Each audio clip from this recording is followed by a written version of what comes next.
What's going on, everyone? Jeremy here from the Quartering, and this mystery just keeps deepening. I'm promising you I will continue to update you. I will keep my news as varied as possible, so it's not all about this. There's obviously other stuff going on, but this is extremely important, and I hope that if you're watching this and you haven't yet subscribed or followed, please do so, and please do share these videos because not enough people are covering this. If you're a content creator, you should absolutely cover it. I want to talk about not only some text messages that came out with some chilling messages in them, but also an interview that was done on ABC from the actual responding team, the local law enforcement speaking out, and it doesn't look good. A lot of people obviously wondering what's going on. I am too. Please do remember, share this video. Let people know what's going on. Now let's get into this topic because it is wild. I want to let you know that this video is sponsored by Meta PCs. It's the computer I use right now. It's the computer Maggie uses. It's my laptop. I've been using Meta PCs for years, and promo code The Quartering will save you money on your order. When you're ready for a new PC, I've linked some kind of good, better, best builds, but they also have it completely custom built. They have ready to ship. They have financing. They have all sorts of accessories and stuff you can get. I've been using their computers for years. Love the company. Promo code The Quartering when you're ready for a new PC. Help support the channel and get a good deal on the best computer out there, in my opinion. Trump's counter snipers chilling text messages before the attempt, revealing how Lee Tardy Oswald was always one step ahead of Secret Service and local law enforcement. I think we're pretty much past the point of, wondering how this happened. I think it's my opinion. It was happened. I've yet to see any evidence of literally any, and I bet you there are good people involved in it on all sides that were just kept out of the loop. A series of bombshell text messages from counter snipers that were supposed to be protecting Donald Trump at the Pennsylvania rally, where everything happened back on July 13th. A massive inquiry has started in the wake an attempt in which Trump miraculously survived with the resignation of Secret Service Director Kimberly Cheadle. Again, leave a like on this video if you think she should be criminally charged as well, because I do. Now it appears a group chat of those meant to protect Trump were aware that Thomas Matthew Crooks was in their midst, and he knew that he was there for over 90 minutes. One of the three counter snipers was about to call off at the end of their shift at around 4:26. They noticed a man who they later confirmed to be Crooks sitting at a picnic table. "Guys, I'm out. Be safe," he wrote. "Someone followed our lead and snuck in and parked by our cars, just so you know. I'm letting you know because you see me go out with my rifle and put it in my car, so he knows you guys are up there." They were watching him the entire time. At no point did they just go talk to him. One sniper tells the other snipers, "Hey, this guy at 4 o'clock, by the way, he knows you're up there." Literally what? "Someone followed our lead and snuck in, parked by our cars, just so you know. I wonder if this is his car. I'm letting you know because you see me go out and where they parked. You see me leave and put it on my car, so he knows you guys are up there." He's sitting to the direct right on a picnic table, 50 yards from the exit. This is at 4:26, an hour and a half before the event. They knew. The other two responded with a thumbs up emoji and a roger that, according to the text, which were obtained by the New York Times from local law enforcement. Another screenshot timed at around 5:38 after he left the picnic table and was beneath them, who had perched themselves on the warehouse. One of the two remaining snipers photographed him multiple times and texted pictures to the group chat. Quote, "Kid leaning around the building that we are in." One said, "I did see him with a rangefinder looking towards the stage. FYI, if you want to notify Secret Service for them to look out, I lost sight of him." Witnesses reported to having seen crooks crawling on the roof, a roof that was only coincidentally unprotected in the moments when he needed it to be. In the exact moment he needed them to vacate their position, they did. Now, I'm not saying that they were in on it. I'm not saying anything like that. I can't prove that. I'm just saying you are talking about throwing a tennis ball and then saying, hey, it'd be really neat if a lightning bolt hit it right now to win this $5 bet with my friend, and then it happening. You know what I mean? Like, there is so much of this, like, it's mind-blowing to me. Here's the picture. Here's another picture of him. Kid leaning around the building. We are in AGR, I believe it is.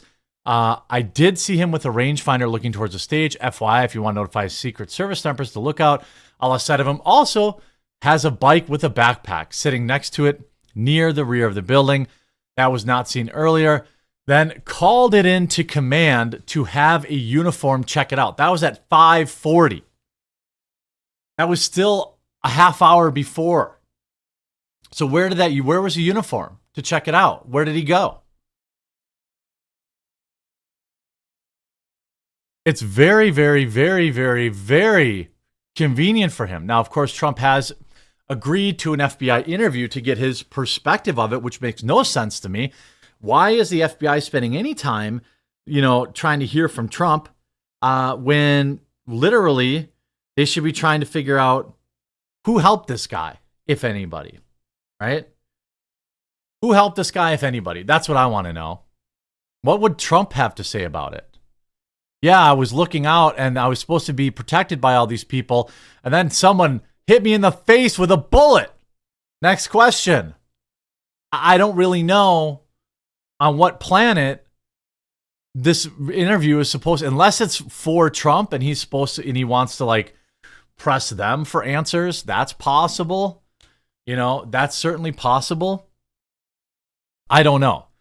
But then there was a bombshell ABC interview with Beaver County SWAT from the Butler rally. It seems like they're setting these people up because they're probably taking a lot of heat. And Butler County is probably Beaver County is sending their SWAT team out to do interviews, probably because they don't want this to fall on their lap. Law enforcement blames Secret Service for failures, but many unanswered questions. The SWAT team says that they were told to post inside the second floor on the building and not on the roof. They were specifically told to not be on the roof. They never even met with Secret Service before the event to coordinate.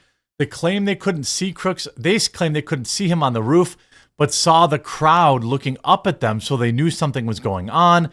They didn't explain the reports about abandoning their post because a team member was locked out. Gee, I wonder why.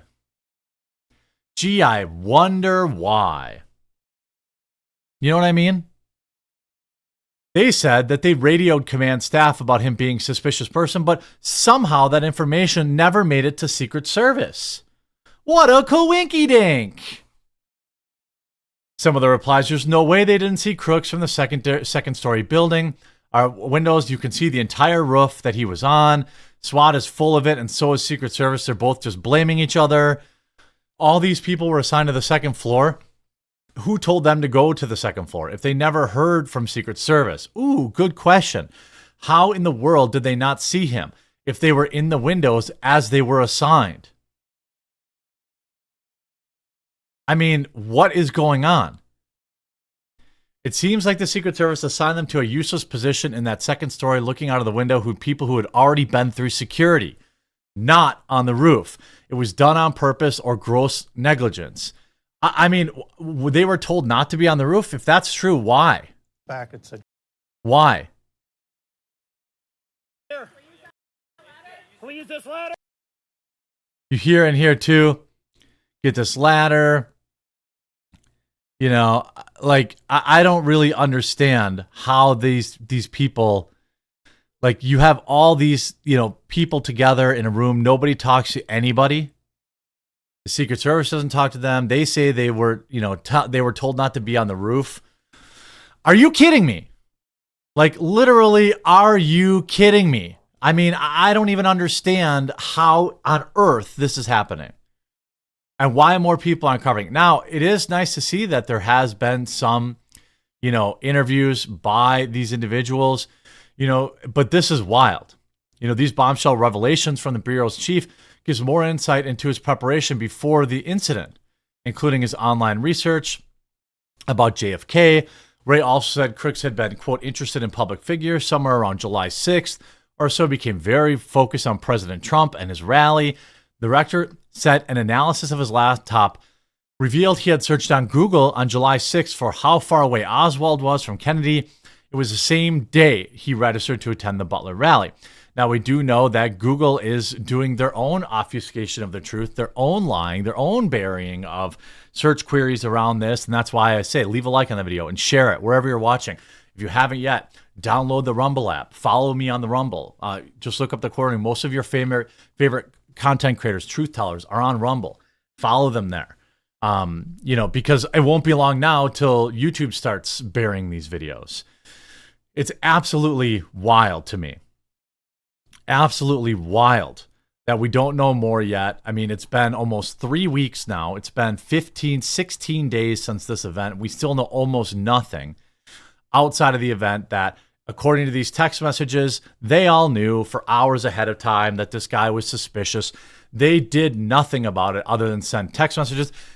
What normal person wouldn't just be like, yo, let's just get this kid out of here. And you know what? Let's check his car. Imagine that had happened. Hey, you know what? We're going to detain you. You're acting suspiciously. Sorry if this is inconvenience. You're just a big supporter of Trump, but let's just, let's go check out your car quick. Let's see what's in these bags. And then we can let you get right back to the rally. They would have found his weapon. They would have found the devices, and they would have prevented this from ever happening. They could have done this at any moment. Hundreds of people could have done this at any moment. The real question I'll leave you with is, why didn't they? I hope you're informed by this video. If you were, please do leave a like on it. If you haven't yet, please do subscribe or follow down below, and we'll talk to you again real soon.